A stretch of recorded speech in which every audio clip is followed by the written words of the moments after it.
Hello again YouTube, and welcome back to my channel. In this video we're pulling it. So first things first, there's two cradle mount bolts.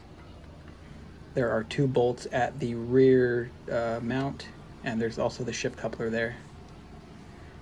You will also need to remove brake lines from each side. There's the hard brake lines to each brake cylinder, and the e-brake cable. So you got to do that too. So here I'm just lowering the bus. I find it much easier to remove the transmission when it's not as high off the ground. So I'm going to lower it to about level to where it would be with the tires on it.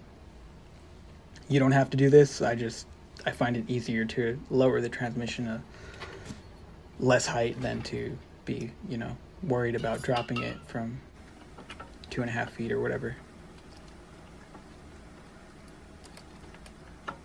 So here I'm just setting up a piece of wood to support the transmission so that I can start removing the bolts off the cradle mount.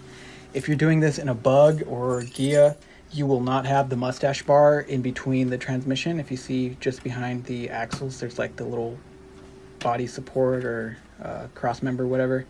Not in a Bug, so in a bus it makes it a little bit more challenging to balance and pull it out.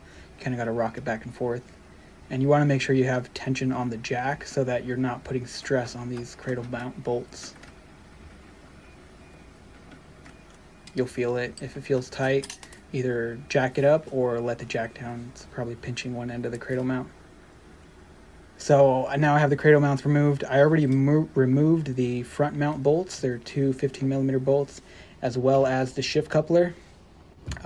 Whatever shift coupler you have, Bug and Bus are different, but you will need to remove the shift coupler.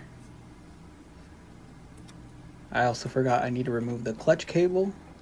So here we clamp down one end of the clutch cable, pull the butterfly nut off, and then you're going to want to pull the Bowden tube out of the transmission.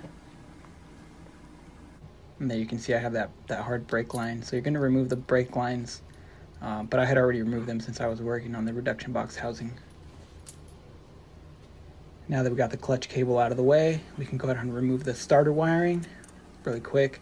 13mm and one clip on the end of the starter solenoid. So you just got the wires that are run to the starter solenoid on that stud, 13mm bolt, and the clip at the back end.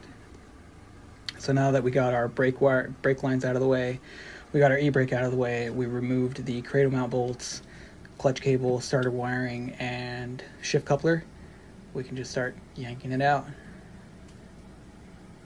So as you can see here, that cross member mustache bar thing makes it a little bit more challenging, like I said, to get the balance. And I also leave my reduction box up suspended on jack stands just so it's not all flippy floppy all over the place. But now that we're removing the transmission, we can go ahead and let those down.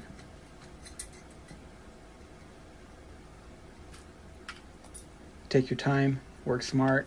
I do this on my own, so if you had a helper, that would make it a lot easier. But, you can always do it yourself too.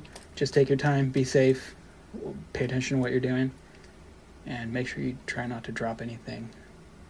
Jack stands are your friend, and that's particularly the reason why I lower the bus to like level height. Just makes it a little safer in my opinion, but do as you like. So here I'm getting the nose cone over the end of the little mustache bar cross member.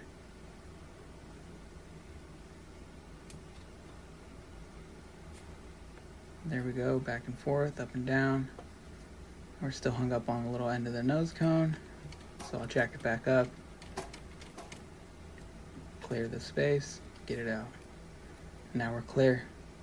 So now I can go ahead and start cleaning all this up, clean up the transmission, clean up in there. If you can see that front mount, we had leaks in the nose cone. If you want to check out the other video, I did make a video about replacing the bushings inside of the nose cone. And now I'm just going to start cleaning up all this mess. So hopefully you guys enjoyed that video. If you did, go down, smash that like button, subscribe for more videos, and I'll catch you in the next one. Bye.